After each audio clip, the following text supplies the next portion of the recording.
So రేపు రోజున ఈ కామెంట్స్ అన్ని ఎలక్షన్ టైంలో చాలా కీలకంగా ఉంటాయి. ఎందుకంటే ఒక నిరపరాధిని శిక్షించినట్టు ఒక ఏమీ తెలియనటువంటి వ్యక్తిని, ఒక మంత్రిగా ఉన్నటువంటి వ్యక్తిని సోషల్ మీడియాలో టార్గెట్ చేసి సోషల్ మీడియాలో పెట్టించి దానికి డబ్బులు కూడా మీరే సమకూర్చడం, దాని డబ్బులు కూడా మీరే ట్రాన్సాక్షన్ చేయడం, ఇవన్నీ ఆధారాలు ఉన్నాయి. రేపు పొద్దున ఇదే వైసీపీకి ఉపయోగకరంగా ఉంటుంది. ఇదే విడుదల రజనీకి కూడా ఆయుధంగా మారేటువంటి అవకాశం ఉంటుంది. ఎందుకంటే అనవసరంగా ఒక వ్యక్తిని దూషించినటువంటి దాంట్లో మీరే బయటకు వచ్చి ఈరోజు మాట్లాడుతున్నారు కాబట్టి, సో ఇది కూటమి ప్రభుత్వానికి, ఈవెన్ ప్రతిపాటి పుల్లారావుకి కొంత ఎఫెక్ట్ అయ్యేటువంటి అవకాశం కూడా కనిపిస్తలేదా?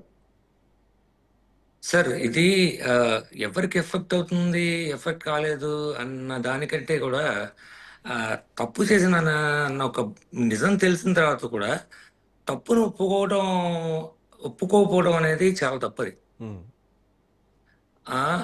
ఒక ఎథికల్గా తప్పును ఒప్పుకొని ఆ మనసులోని బాధ దించేసుకుంటే మంచిది, కనీసం ఆరోగ్యంగా బాగుపడుతుంది. అందుకని నేను ఎవరికి భయపడే ఇదేం లేదండి. తప్పును ఒప్పుకుంటున్నాను, ధైర్యంగా ఒప్పుకున్నాను. సో ఇప్పుడు మీ వాయిస్ అదే స్థాయిలో ఉంటుందా? ఆ రోజు మీరు ఏదైతే సోషల్ మీడియాలో ఉండి మీరు పోస్టులు చేశారో, ఆ రోజు మీరు ఇట్లాంటి వాయిస్ రేజ్ చేశారో విడుదల రజనీ పైన, అంటే ఏమీ తెలియనటువంటి వ్యక్తిని నిందితురాలుగా చేర్చి మీరు చేసినటువంటి కామెంట్స్, ఈరోజు అన్ని తెలిసిన తర్వాత ఇదే వాయిస్, ఇదే మురళీమోహన్ గారు అదే ప్రతిపాటి పుల్లారావు పైన కానీ, వాళ్ళ వైఫ్ పైన కానీ, లేదంటే ఆ వ్యక్తుల పైన కానీ, మీరు అన్నటువంటి నమ్మినటువంటి కోటి ఎవరైతే వ్యక్తి ఉన్నారో పిల్లి కోటి, సో వీళ్ళపైన కూడా అదే వాయిస్ మళ్ళీ అదే స్థాయిలో లేస్తుందా, లేదంటే ప్రభుత్వం ఉంది అని చెప్పేసి ఒక అడుగు వెనకేస్తుందా? Sir I'm a man of ethics అండి. సో నేను ఎప్పటికీ ఒకలాగానే ఉంటాను. ఏది తప్పు చేస్తే తప్పును ఒప్పుకునే ధైర్యం ఎంత ఉందో అలానే నేను ఎప్పుడు మంచి చేస్తాను, చెడైతే చేయను, ఒకటి మోసం చేయను. ఇది నేను I'm a man of ethics. 26 సంవత్సరాల నుంచి అమెరికాలో ఉన్నానండి. నాకంటూ కొన్ని ఎథిక్స్ ఉన్నాయి. ఈ రోజు కూడా నేను చాలా ఎథికల్గా ఉంటాను. అసలు అమెరికాలో కోట్లు సంపాదించవచ్చు, ఆ వ్యాపారాలు చేసి, ఈ వ్యాపారాలు చేసి, తప్పుడు వ్యాపారాలు చేసి. కానీ నేను ఏ రోజు కూడా అట్లాంటి వాటి కోసం చూడలేదు. నేను నిజాయితీగా ఉద్యోగం చేసుకుంటా సంపాదించాను. నేను ఒక కంపెనీ పెట్టి కూడా ఎవరిని నేను రిక్రూట్ చేసుకోలేదండి. ఎందుకంటే వాళ్ళని తీసుకొచ్చి వాళ్ళని కూర్చోపెట్టి బెంచ్లో డబ్బులు ఇవ్వకుండా, వాళ్ళకి ఇన్సూరెన్స్ ఇవ్వకుండా, ఇట్లాంటి అన్ని తప్పుడు పనులు చేయాల్సి వస్తుందని చెప్పేసి, తప్పు చేయడం నాకు ఇష్టం లేక ఉద్యోగం చేసుకుంటేనే మంచిదని చెప్పి నేను అలా కంటిన్యూ చేశాను. So I will stand with my words. ఈ రోజు కాదు, ఏ రోజైనా I will stand with my words. But ఇదే వ్యక్తి పైన మీరు తెలుగుదేశం పార్టీ కోసం పనిచేసినటువంటి వ్యక్తి, ఇక్కడ మీరు జెండా పట్టుకొని కూడా తిరిగినటువంటి వ్యక్తి. సో ఇట్లాంటి పరిస్థితుల్లో మీ ఫైట్ ప్రతిపాటి పుల్లారావు పైన ఆయన మీరు అగెనెస్ట్ ఈరోజు ఫైట్ చేస్తున్నారు.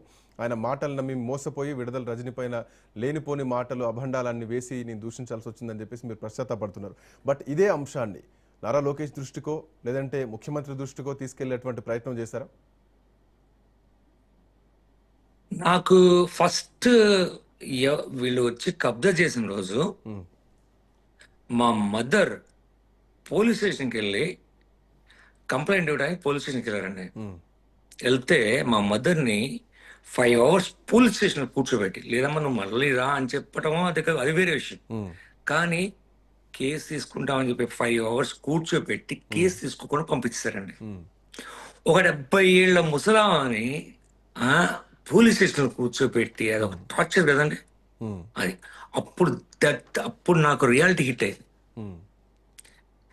అసలు ఇట్లా చదువుతావు, పోలీస్ స్టేషన్కి వెళ్తే కేసు తీసుకోరా, ఇట్లా ఉందా ఇండియాలో అని నాకు అప్పుడు రియాలిటీ హిట్ అయింది. దెన్ ఐ అప్రోచ్డ్ పుల్లారావు గారు. పుల్లారావు గారి దగ్గరికి వెళ్ళాను. పుల్లారావు గారి దగ్గరికి వెళ్తే పుల్లారావు గారితో మాట్లాడాను.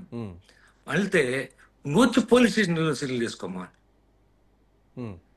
అరే అక్కడ కేసే తీసుకోలేదు, మా నాన్న ఎక్కడున్నాడో తెలియదు, మా నాన్నని బలవంతంగా కూర్చోబెట్టి సంతకాలు పెట్టించబోయారు. ఆయన అక్కడ నుంచి హైదరాబాద్ వెళ్ళాడంట, ఎక్కడున్నాడో తెలియదు మా నాన్న. కొన్నాళ్ళ వరకు అయితే మా ఫాదర్ ఎక్కడున్నాడో నాకు తెలియదండి. ఒక 10 days వరకు ఐ వాజ్ ఇన్ సర్చ్. ఎక్కడికి వెళ్ళిపోయాడు ఈ మనిషి, ఇంతలా భయపడాల్సిన కారణం ఏంటి, నేను ఉన్నాగా కొడుగ్గా నాకు చెప్పుకోవాల్సిందిగా ఆ రోజు తవ్వినప్పుడు చెప్పలేదు, ఈ రోజు అప్పు చేసినప్పుడు చెప్పలేదు. కనీసం నీకు